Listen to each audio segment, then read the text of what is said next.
নমস্কার, welcome back to my site engineering class. আজকে আমাদের থার্ড ক্লাস অর্থাৎ তৃতীয় ক্লাস। এই ক্লাসে আমরা দেখব এক্সকাভেশন নিয়ে অর্থাৎ মাটি খোঁড়া নিয়ে। এক্সকাভেশন শুরু করার আগে আপনাকে কয়েকটা জিনিস মাথায় রাখতে হবে। ফার্স্ট হচ্ছে আপনার প্ল্যানটা পর্যাপ্ত আগে ঠিকঠাকভাবে দেখে নিতে হবে বা আপনাকে স্টাডি করতে হবে, কারণ প্ল্যান অনুযায়ী আপনাকে মাটি খুঁড়তে হবে। সেই প্ল্যানের বাইরে গিয়ে আপনি মাটি খুঁড়তে পারেন না। তো সেই প্ল্যানটা প্রপারলি দেখতে হবে, দেখার সাথে সাথে আপনাকে লেআউট করতে হবে। সেই লেআউট কীভাবে করতে হয় তার ভিডিওর লিঙ্ক আমি ডেসক্রিপশনে দিয়ে দেবো আলাদা, বা আমাদের চ্যানেলে গিয়েও আপনি দেখতে পাবেন যে কীভাবে লেআউট দিতে হয়। সেই লেআউট দেওয়ার পরে সেই লেআউট অনুযায়ী আপনার যে এক্সকাভেশন করতে হবে সেটা ভালোভাবে ডিমার্ক করতে হবে। এবার আপনার ড্রয়িংয়ে যে স্পেসিফিকেশনে দেওয়া থাকবে অর্থাৎ কতটা গর্ত খুঁড়তে হবে, কত বাই কত এক্সকাভেশন করতে হবে, সেটা প্রপারলি আপনাকে স্টাডি করে দেখতে হবে। সেই অনুযায়ী আপনি মাটি খুঁড়লেন। এবার মাটি খুঁড়তে খুঁড়তে অনেক কিছু সমস্যা আসতে পারে। যেমন ধরুন দেখা গেল সেখানে জল আসছে, বা সেখানে দেখা গেল মাটি খুব নরম, এই সমস্ত জিনিসগুলো আসে, বা গাছের শেকড় আছে। তো যখন এই জিনিসগুলো আসবে, যেমন ধরুন মাটিটায় দেখা গেল খোঁড়ার সময় মাটিতে প্রচুর জল আসছে, সেখানে তার প্রিকোয়েশন কিন্তু কখনোই এটা নয় যে আপনি শুকনো মশলা করে সেখানে ঢেলে দিয়ে ঢালাই করে ফেললেন। সেখানে কিন্তু আপনাকে অবশ্যই সেই জলটাকে বাইরে বের করতে হবে পাম্প চালিয়ে। তার কারণ হচ্ছে সেই জলটার সঙ্গে যখনই সিমেন্টটা মিশবে, সিমেন্টের যে ওয়াটার সিমেন্ট রেশিও সেটা কিন্তু নষ্ট হবে। কারণ হচ্ছে কি, একটা সিমেন্টের ধরুন 50 কিলো বস্তা, তার একটা ওয়াটার সিমেন্ট রেশিও মানে হচ্ছে জলের সাথে সিমেন্টের অনুপাত।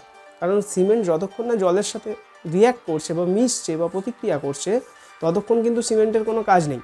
তাহলে সেই জলের সঙ্গে রিয়্যাক্টেই যখন সিমেন্টটা কাজে আসছে, তাহলে সেই জলের একটা নির্দিষ্ট পরিমাণ থাকে।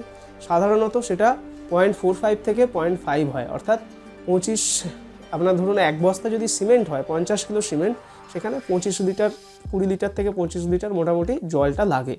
এর কম হলেও কিন্তু সমস্যা হয়, বেশি হলেও সমস্যা হয়, বা ক্র্যাক আসে বা আরও অনেক প্রবলেম হয়। সেকেন্ড হচ্ছে সিমেন্টের একটা মেটেরিয়াল থাকে, অর্থাৎ সিমেন্টের মধ্যে বিভিন্ন রকমের যে কম্পোনেন্টগুলো থাকে, লাইম, অ্যালুমিনা, এই সমস্ত যে জিনিসগুলো থাকে, এইগুলো যখনই জলের সঙ্গে মাটির সঙ্গে মিশছে, সেই সিমেন্টের যে কার্যক্ষমতা সেটা কিন্তু নষ্ট হয়ে যাবে। এবার আপনার ফাউন্ডেশন ভিতরেই হচ্ছে গোটা বাড়িটাকে দাঁড় করিয়ে রাখছে। সেটা যখনই খারাপ হবে, আপনার বাড়ি কিন্তু যতই ভালো বাইরে থেকে দেখতে হোক, ভবিষ্যতে কিন্তু আনস্টেবল হয়ে যাবে। তাহলে জল জমলে সেটাকে অবশ্যই ছেঁচতে হবে। তারপরে কিন্তু আপনাকে কনস্ট্রাকশন করতে হবে। পারলে মাটিটা 2-4 দিন আরও শুকিয়ে নিয়ে করবেন।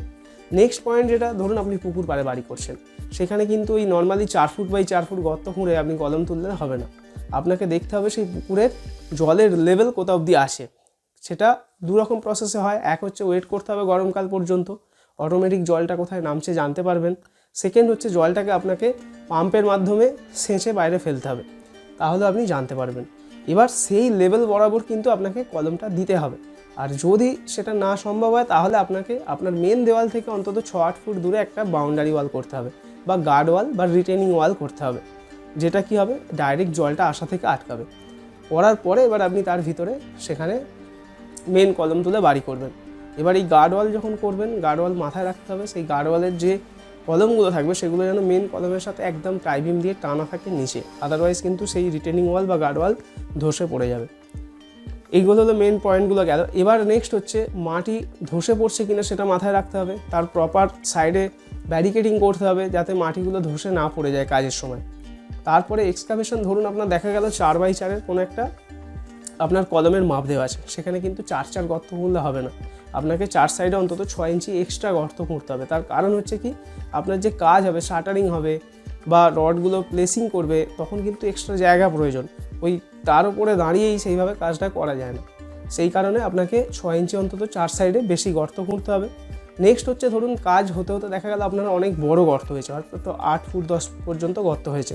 সেক্ষেত্রে কিন্তু সেই তার চারিদিকে ভালো করে ব্যারিকেড দিয়ে আপনাকে আটকাতে হবে। নাহলে কী হবে, রাত্রিবেলা ধরুন কুকুর, কোনো অন্যান্য জন্তু বা মানুষও হয়তো যদি পাশ দিয়ে হেঁটে যায়, সেখানে মানুষও কিন্তু পড়ে যাওয়ার সম্ভাবনা থাকে।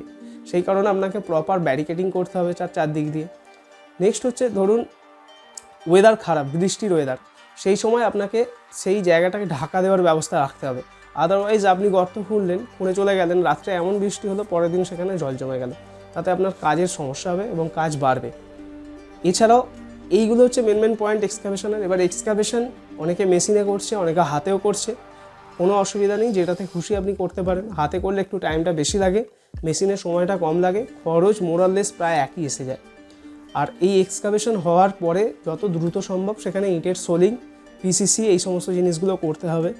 পরবর্তী ভিডিওতে আমরা সেই জিনিসটা নিয়ে জানবো, অর্থাৎ পিসিসি, স্যান্ড ফিলিং বা ব্রিক ফ্ল্যাট সোলিং এগুলো করতে কেন হবে বা এগুলো কতটা করে মাপের করতে হবে সেগুলো জানবো। তো দেখা হচ্ছে পরের ভিডিওতে।